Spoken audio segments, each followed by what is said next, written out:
शारदा देवी का भरा पूरा परिवार था। पति कमलनाथ, दो बेटे राहुल और रोहित, एक बहू यानी राहुल की पत्नी श्रेया, दो बेटियां शिखा और सुप्रिया, दो दामाद, एक ननंद नंदोई। दोनों बेटियों के एक एक बच्चे चीकू और पिंकी थे। यूं तो बेटियां शादीशुदा थी, मगर ज्यादातर अपने बच्चों के साथ मायके में ही पड़ी रहती थी। शारदा देवी की ननंद यानी कि परमिला बुआ भी इसी घर में अपने पति के साथ रहती थी। परमिला बुआ अपने कटु स्वभाव की वजह से ज्यादा दिन ससुराल में टिक नहीं पाई। विवाह के 6 महीने बाद ही ससुराल वालों से लड़ झगड़ कर वो अपने पति के साथ भाई के घर आ धमकी। कमलनाथ जी अपनी इकलौती बहन पर जान छिड़कते थे, अतः कुछ नहीं बोल पाए। बस तब से परमिला बुआ और मनोज फूफा जी भी इसी घर के सदस्य बन गए। हालांकि उनकी कोई संतान नहीं थी, तो अपनी ममता भाई भाभी के बच्चों पर ही लुटाती थी। परमिला बुआ और घर की दोनों बेटियां सारा दिन घर में ही पड़ी, बस बेचारी बहू श्रेया पर हुक्म चलाती रहती थी। इनकी कुछ ना कुछ फरमाइश लगी ही रहती थी। श्रेया कभी कभी थक कर झल्ला जाती, मगर कहे भी तो किसे।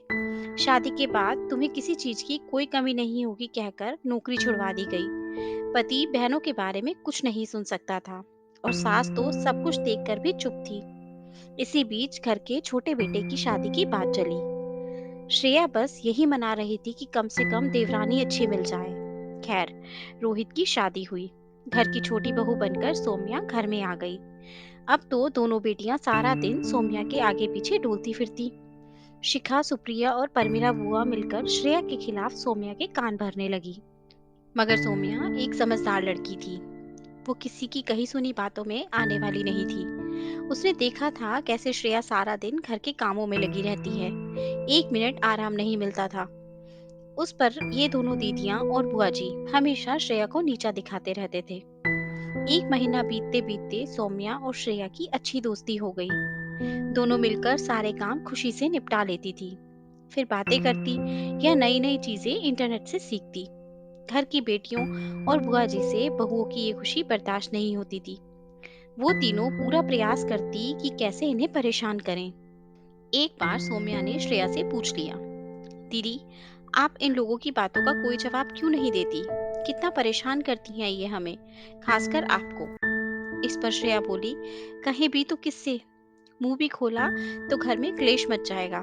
तुम्हारे भैया और देवर जी दोनों ही बहनों के बारे में एक शब्द भी नहीं सुन सकते। और माँ जी, उन्होंने तो आंखों पर पट्टी बांध रखी है। वैसे भी उस टीम में 6 खिलाड़ी हैं और हम दो। सौम्या ने कुछ सोचते हुए कहा, तो फिर अब मचने देते हैं क्लेश। क्या मतलब? श्रेया चकित होकर बोली। सौम्या आंख मारते हुए बोली, मतलब ये दीदी कि अगर हम दिमाग लगाएं तो एक और एक 11 भी हो सकते हैं। क्या और कैसे करना है वो आप मुझ पे छोड़ दो। बस आप वही करना जैसा मैं कहूँ। रात को सौम्या ने अपने मायके बात करके छोटे भाई को कुछ समझाया और सोने चली गई। सुबह तड़के ही उठकर उसने बाथरूम में साबुन का पानी फैला दिया। सबसे पहले नहाने श्रेया ही जाती थी। उसने श्रेया के कान में धीरे से कुछ बताया। श्रेया की तो हंसी ही निकल गई। बाथरूम में जाकर श्रेया ने जोर से बाल्टी जमीन पर पटकी और जमीन पर बैठ गई। फिर चिल्लाई, हाय मैं मर गई, अरे कोई मदद करो, मुझे उठाओ। अपने कमरों में बैठे चाय का इंतजार कर रहे सभी लोग चीख सुनते ही भाग आए। देखा तो श्रेया बाथरूम में पैर पकड़े बैठी चिल्ला रही है। उधर श्रेया चीखे जा रही थी, हाय मेरा पैर टूट गया। सौम्या तो श्रेया की एक्टिंग की कायल ही हो गई। सबने डॉक्टर को फोन करने को कहा कि उसी वक्त सौम्या का छोटा भाई भी पहुंच गया, जो कि एमबीबीएस की पढ़ाई कर रहा था।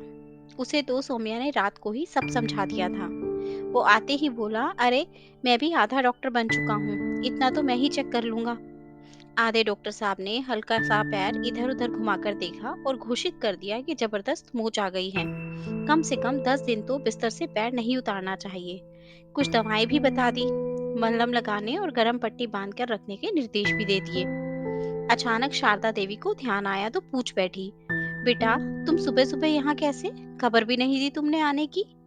सौम्या बीच में ही बोल उठी, माँ जी, वो हमारी दादी की तबीयत कुछ ठीक नहीं है, बहुत दिनों से याद कर रही थी। कल रात ही भाई ने फोन करके बताया था कि वो लेने आएगा, मगर सुबह आप सबको बताने का मौका ही नहीं मिला।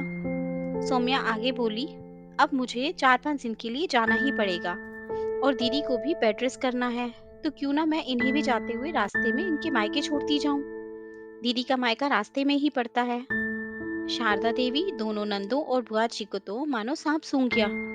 अब बहू के भाई के सामने मना भी नहीं कर पा रही थी, और दिमाग में ये भी चल रहा था कि दोनों बहुएं चली गई तो घर का काम कौन करेगा। इतने में ससुर जी यानी कमलनाथ जी ने बोल दिया, हाँ हाँ बिल्कुल, बहू तुम दोनों जाओ, कुछ दिन मायके में रहकर बड़ी बहू को भी आराम मिल जाएगा।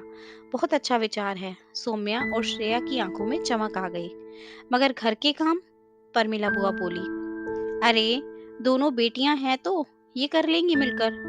आखिर ये भी तो घर में ही रहती हैं, इनका अपना घर है ये, क्यों बिटिया। कमलनाथ जी बड़ी बेटी की ओर देखकर बोले। दोनों सकपका गई और अनमने ढंग से सर को हाँ में हिला दिया। कमलनाथ जी की चालाकी देखकर दोनों बहुओं की हंसी छूट गई। वो भी अपनी बेटियों के ससुराल छोड़कर मायके में बैठे रहने की आदत से दुखी रहते थे। बहुएं तो चली गईं, अब दोनों बेटियों की शामत आ गई। शारदा देवी और बुआ जी तो बुजुर्ग थी, ज्यादा काम कर नहीं पाती थी, तो सारे काम का बोझ शिखा और सुप्रिया पर ही था। उस पे दो आफत जैसे शैतान बच्चे, उनके अलग नखरे चलते रहते थे। इतने बड़े घर में झाड़ू पोछा बर्तन नाश्ता खाना ये सब करना आसान तो था नहीं। बुआ जी अपनी चहेती भतीजियों से अलग चिढ़ने लगी थी, क्योंकि बुआ जी कोई काम करने को कहती तो दोनों सीधे मना कर देती थी। 2 दिन में ही सबने हाथ खड़े कर दिए। बड़ी बेटी सुबह आकर बोली, माँ देखो, ये घर हमारा तो है नहीं, तुम्हारी बहुएं तो मायके में जाकर आराम फरमा रही हैं, हम यहाँ काम कर रहे हैं। मेरा अपना भी ससुराल है, मैं कब तक यहाँ रहूंगी। ये सुनकर छोटी बेटी भी आ गई। हाँ माँ, मैं बताना भूल गई, मेरी सास भी अकेली हैं, बुजुर्ग हैं, मुझे उनकी देखभाल के लिए वापस जाना होगा आज ही। शारदा देवी और बुआ जी अब सब समझ गई, मगर बोले भी तो क्या, परवरिश तो उन्हीं की थी। इतने में कमलनाथ जी बोले, वाह बेटा, आज तक तो तुम दोनों को कभी याद नहीं आया कि तुम्हारा एक ससुराल है। फिर अपनी पत्नी की तरफ मुड़कर बोले, देख लिया अपनी लायक बेटियों को, 2 दिन भी घर नहीं संभाल सकी। और जो बहुएं घर की जान हैं, तुम लोगों ने मिलकर उन्हें हमेशा परेशान ही किया है। इतने में दोनों बहुओं ने खिलखिलाते हुए घर में प्रवेश किया। सब हैरान हो गए। बुआ जी आश्चर्य से बोली, बड़ी बहू तुम्हारा पैर ठीक हो गया। इस पर दोनों बहुओं ने कान पकड़ते हुए कहा, माफ कर दीजिए, हमने बस नाटक किया था, ताकि आप सभी को एहसास हो सके कि हम भी इंसान हैं, हम भी थक जाते हैं।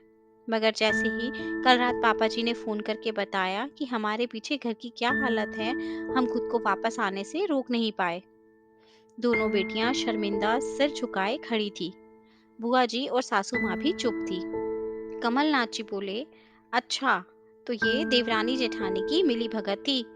भाई तुम दोनों ने खूब उल्लू बनाया अपनी सास, नंदों और बुआ जी को। मुझे तो बड़ा मजा आया। इस बात पर दोनों बहुएं हंसकर बोली, हाँ पापा जी, एक और एक मिलकर 11 बन जाएं तो कुछ भी हो सकता है। दोस्तों, आशा करती हूँ आपको ये कहानी अच्छी लगी होगी और जरूर कुछ नया सीखने को मिला होगा। आपका एक लाइक शेयर और सब्सक्राइब हमें ऐसी ही और वीडियोस बनाने के लिए मोटिवेट करता है। इसलिए अगर अभी तक आपने हमारा चैनल सब्सक्राइब नहीं किया तो प्लीज़ आप हमारे चैनल को सब्सक्राइब करें। आपसे कल फिर मुलाकात होगी एक नई कहानी के साथ। धन्यवाद।